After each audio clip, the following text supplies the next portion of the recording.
আসসালামু আলাইকুম। আপনাদের সবাইকে স্বাগত জানাচ্ছি এখনকার আলোচনায়। আপনাদের সঙ্গে আছি আমি সিরাজুল ইসলাম। দর্শক, হরমুজ প্রণালী দিয়ে যে সমস্ত জাহাজ নিয়ম ভঙ্গ করে চলাফেরা করবে তাদেরকে আটক করা হবে, জরিমানা করা হবে অথবা জব্দ করা হবে। এবং জাহাজ ভাড়া করার আগে জাহাজ কোম্পানিগুলোর তালিকা দেখে নেওয়ার জন্য ইরান আহ্বান জানিয়েছে। এর মানে হরমুজ প্রণালীতে নতুন কিছু নিয়ম চালু করতে যাচ্ছে ইরান।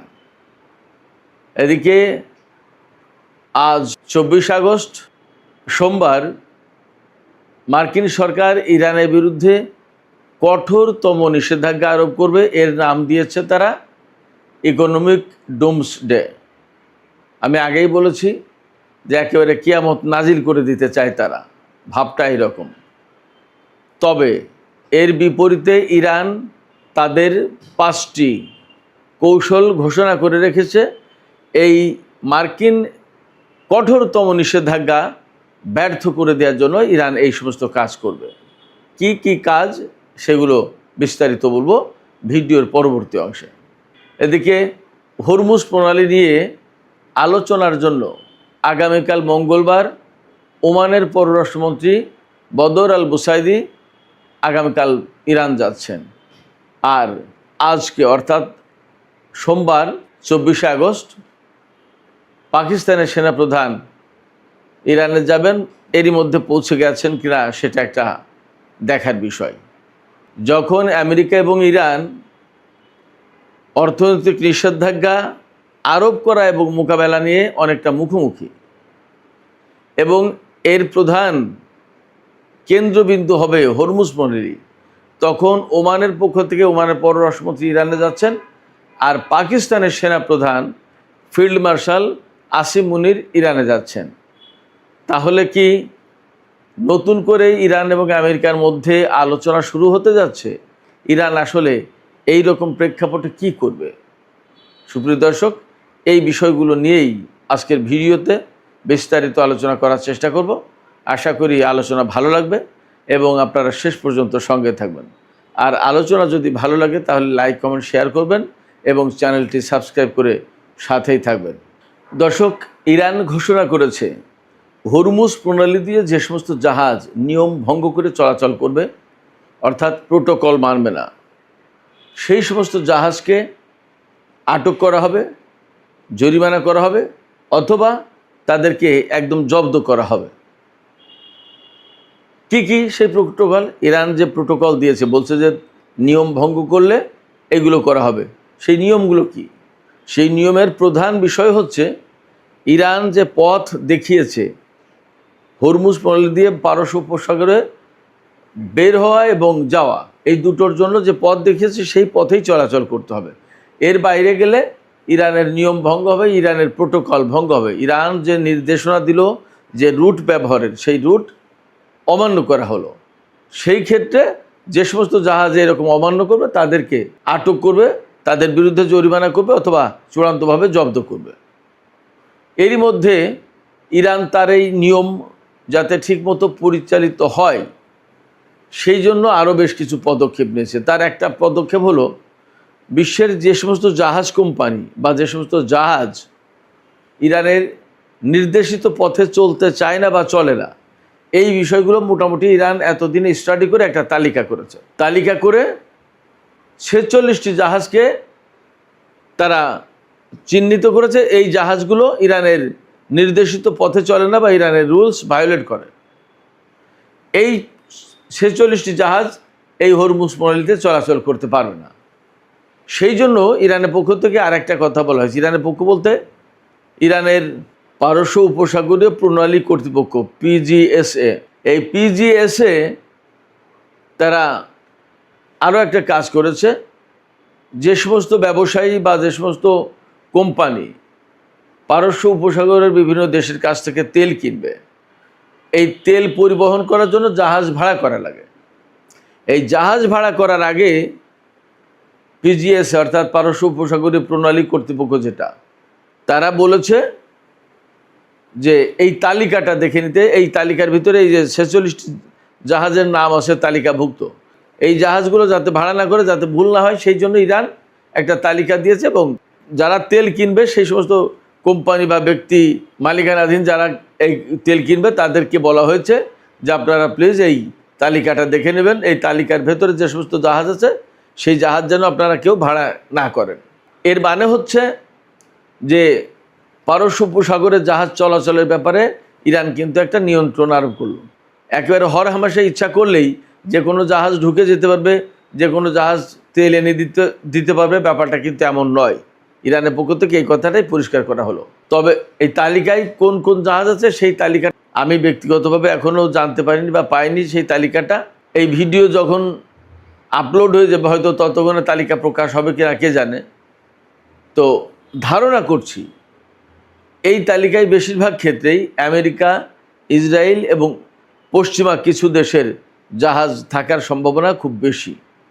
এটা একদম নিশ্চিত করে বলা যাচ্ছে না, তবে সম্ভাবনা এই কত মাস ধরে যে আমেরিকার সাথে ইসরায়েলের সাথে ইরানের যে যুদ্ধ সংঘাত এবং হরমুজ প্রণালী কেন্দ্রিক যে সমস্ত দ্বন্দ্ব চলছে, এর প্রেক্ষাপটে মোটামুটি ধারণা করা হচ্ছে যে আমেরিকা, ইসরায়েল এবং পশ্চিমা কিছু দেশের জাহাজ এই তালিকাভুক্ত করা হয়েছে, যে জাহাজগুলো হরমুজ প্রণালীতে যাওয়ার জন্য ইরান পারমিশন দেবে না। এদিকে আজকেই সোমবার মার্কিন সরকার ইরানের বিরুদ্ধে ইকোনমিক ডুমসডে ঘোষণা করবে। এই ঘোষণাটা দেবেন সংবাদ সম্মেলনের মধ্য দিয়ে মার্কিন অর্থমন্ত্রী স্কট বেসেন্ট। স্কট বেসেন্টের প্রত্যাশা যে ইরানের বিরুদ্ধে এমন নিষেধাজ্ঞা আরোপ করা হচ্ছে, এটা ইতিহাসের সবচেয়ে কঠোরতম নিষেধাজ্ঞা এবং এই নিষেধাজ্ঞার পরে ইরানের অর্থনীতি, ইরান একদম সমস্ত সব কিছু শেষ হয়ে যাবে। শুধু তাই না, তিনি বলছেন এই নিষেধাজ্ঞা আরোপ করার পর ইরান এবং আমেরিকার মধ্যকার যুদ্ধের পরিসমাপ্তি ঘটবে। এর মানে হচ্ছে যে স্কট বেসেন্ট মার্কিন অর্থমন্ত্রী তিনি আশা করছেন যে এই নিষেধাজ্ঞাটা এত বেশি কার্যকর হবে যে ইরান টিকে থাকতে পারবে না। তখন একেবারে প্রচণ্ড রকমের অর্থনৈতিক অভাবে পড়ে, সংকটে পড়ে তারা আত্মসমর্পণ করতে বাধ্য হবে, আমেরিকার কাছে গিয়ে হাতে পায়ে ধরবে, আত্মসমর্পণ করবে। কিন্তু ইরানের বক্তব্য ভিন্ন। ইরান কিন্তু বলছে যে আমেরিকা যে নিষেধাজ্ঞা আরোপ করতে যাচ্ছে তা মোকাবেলার জন্য আমাদের হাতে 5টি অস্ত্র আছে, এই অস্ত্র দিয়ে মোকাবেলা করব। ইরানের হাতে কি কি অস্ত্র আছে চলুন আমরা একটু দেখে নিই। মানে হচ্ছে ইরান কি দিয়ে আমেরিকার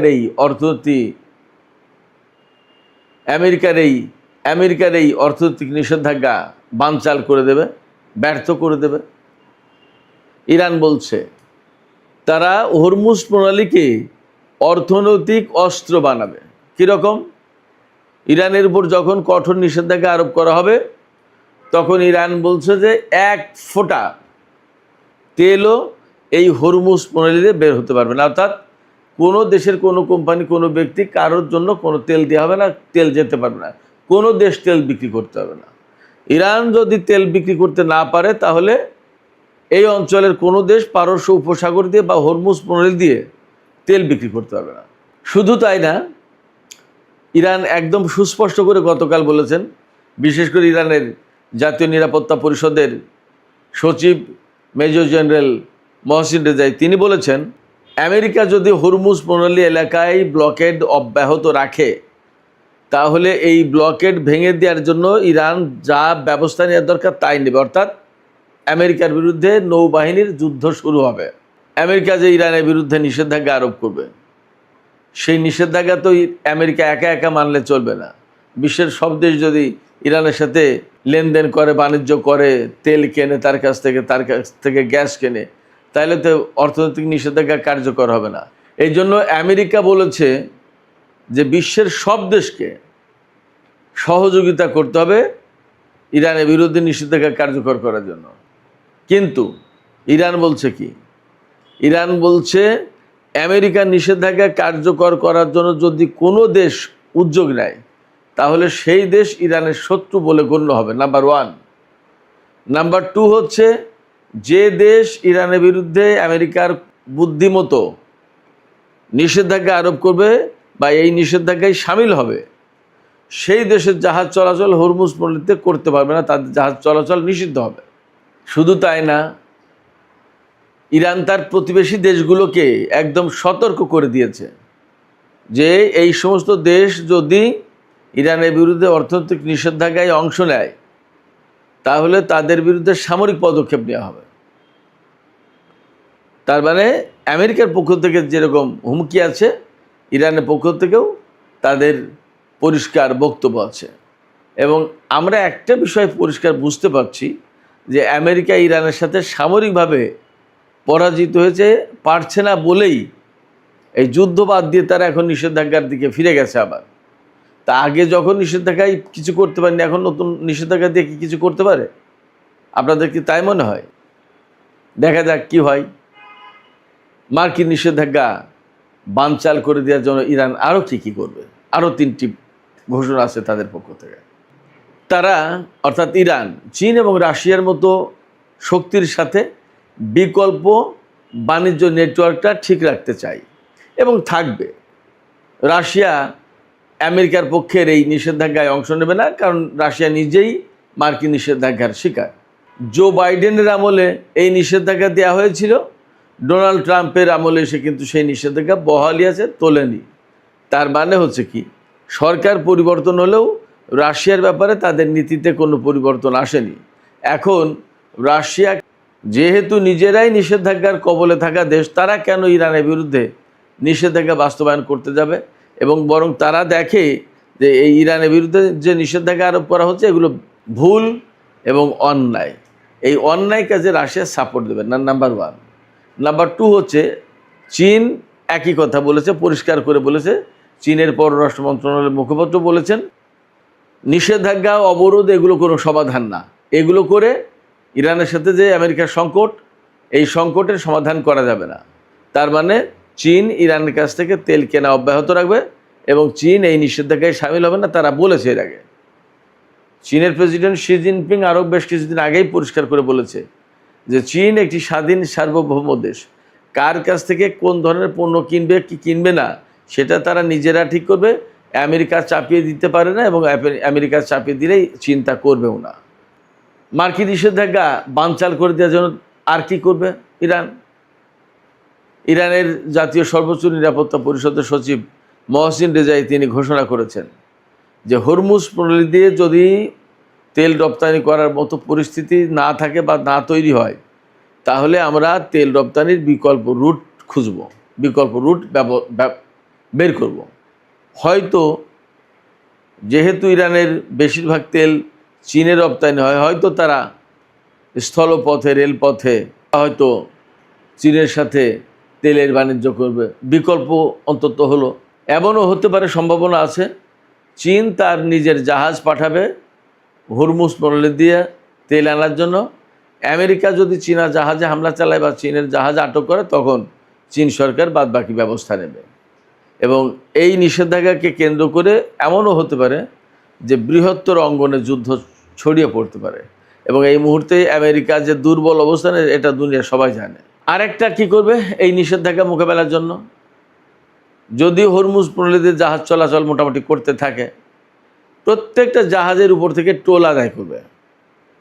ইরানের তেল যদি বিক্রি করতে কথা নাও হয়, তাহলেও টোল আদায়ের পয়সায় একটা ভালো রকম বড় অঙ্কের টাকা চলে আসবে ইরানের হাতে।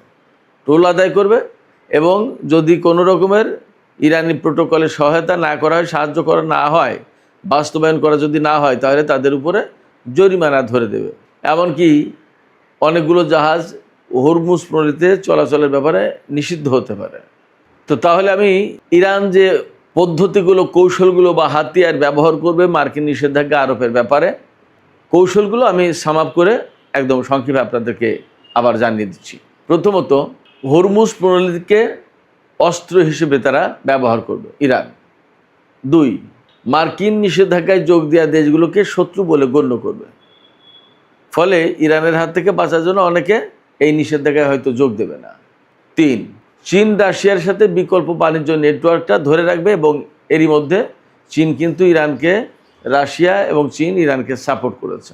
5, হরমুজ দিয়ে চলাচলকারী জাহাজগুলোর উপরে নিয়ন্ত্রণ আরোপ করবে ইরান, তাদের কাছ থেকে টোল বা ফি নেবে এবং প্রয়োজনে নিষেধাজ্ঞা আরোপ করবে।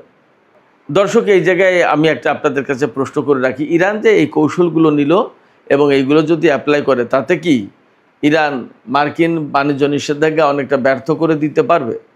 সাথে সাথে আর একটা প্রশ্ন করি, আমেরিকা যে নিষেধাজ্ঞা দিতে যাচ্ছে, আসলে এই নিষেধাজ্ঞা দিয়ে আমেরিকা কতটুকু কি করতে পারবে? ইরানকে কি আসলে তারা অনেক বেশি কাবু করতে পারবে? দর্শক, শুরুতে আর একটা খবর দিয়েছিলাম আপনাদেরকে যে ওমানের পররাষ্ট্রমন্ত্রী বদর আল বুসাইদি আগামীকাল মঙ্গলবার তেহরান সফরে যাচ্ছেন। এখানে তিনি কি আলোচনা করবেন? ইরানের সাথে ওমানের তো হরমুজ প্রণালী নিয়ে একটা বোঝাপড়া হয়েছে, কোনভাবে জাহাজ যাবে, কোনভাবে জাহাজ আসবে এবং কিভাবে তারা এই টোটাল ম্যানেজমেন্টটা করবে, এই ব্যাপারে তাদের ভিতরে একটা চুক্তি কিন্তু অলরেডি হয়েছে বলেই জানা গেছে। এরপরেও ওমানের পররাষ্ট্রমন্ত্রী ইরানের সফরে যাচ্ছেন। এপাশে আজকে পাক সেনাপ্রধান অর্থাৎ পাকিস্তানের সেনাপ্রধান ফিল্ড মার্শাল আসিম মুনির ইরান সফরে গেছেন বা যাচ্ছেন। আসলে তারা কি আলোচনা করবে? যতদূর বুঝতে পারছি, আমেরিকা খুবই গ্যাড়াকলে পড়ে গেছে। সামনে মিড টার্ম ইলেকশন নভেম্বরে। গতকালকেই মার্কিন CNN টেলিভিশনের ওয়েবসাইটে পররাষ্ট্রনীতির ক্ষেত্রে বড় ধরনের কোনো অ্যাচিভমেন্ট ছাড়া, বড় ধরনের কোনো সাফল্য ছাড়া ডোনাল্ড ট্রাম্প মিড টার্ম ইলেকশনে যাচ্ছেন এবং এই কারণে ডোনাল্ড ট্রাম্পের রিপাবলিকান দলের ভরাডুবি হওয়ার যথেষ্ট সম্ভাবনা রয়েছে। ব্যাপারটা যদি তাই হয়, তাহলে ডোনাল্ড ট্রাম্পের জন্য এই মুহূর্তে সবচেয়ে জরুরি যে বিষয়টা, সেটা হচ্ছে ইরানের সাথে যুদ্ধ বন্ধ করা। ইরানের সাথে যুদ্ধ বন্ধ করা এবং তেলের বাজার, গ্যাসের বাজার, আদার পণ্যের বাজার ঠিক করা, দাম কমিয়ে আনা। তা না হলে ডোনাল্ড ট্রাম্পের দলের ভরাডুবি হবে। এই কারণে পাকিস্তানের সেনাপ্রধান ফিল্ড মার্শাল আসিম মুনিরকে এবং হয়তো ওমানের পররাষ্ট্রমন্ত্রীকে তিনি অনুরোধ করে তেহরানে পাঠাচ্ছেন। কিন্তু আমি জানি যে তেহরান যে কথা বলবো সেটা হচ্ছে এই, যে আমরা তো সমাধানের পথ দিয়েই রেখেছি। ইসলামাবাদ সমঝোতা স্মারক যেটা সই হয়েছিল, ওই স্মারকে আমেরিকাকে ফিরে আসতে হবে এবং ইরান তার যে সমস্ত দাবি দাওয়া দিয়েছে, সেই দাবি দাওয়াগুলো তো মেনে নিয়েই সমঝোতা স্মারক হয়েছিল। ওই দাবি দাওয়া মেনে নিয়ে আবার সমঝোতা স্মারকে ফিরে আসতে হবে, তাহলে আমেরিকার সাথে আমাদের ঝামেলা চুকে যাবে। কিন্তু বাস্তবতা হচ্ছে আমেরিকার সাথে ইরানের যে বর্তমানে দ্বন্দ্ব সংঘাত, এই সংঘাত এত সহজে মীমাংসার বিষয় নয়। আমি সবসময় বলে এসেছি, ইরানের সাথে ইসরায়েল এবং আমেরিকার যে দ্বন্দ্ব সংঘাত, এই দ্বন্দ্ব সংঘাত কোনো রাজনৈতিক ব্যাপার না, শুধু স্বার্থের কোনো ব্যাপার না, এটা আদর্শিক সংঘাতও বটে।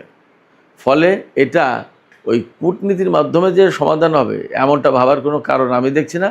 বরং এই সংকট সমাধানের জন্য যা হবে তাই হচ্ছিল এবং তার ভেতর দিয়েই সমাধান হবে, শেষ হবে, সেটা হচ্ছে যুদ্ধ।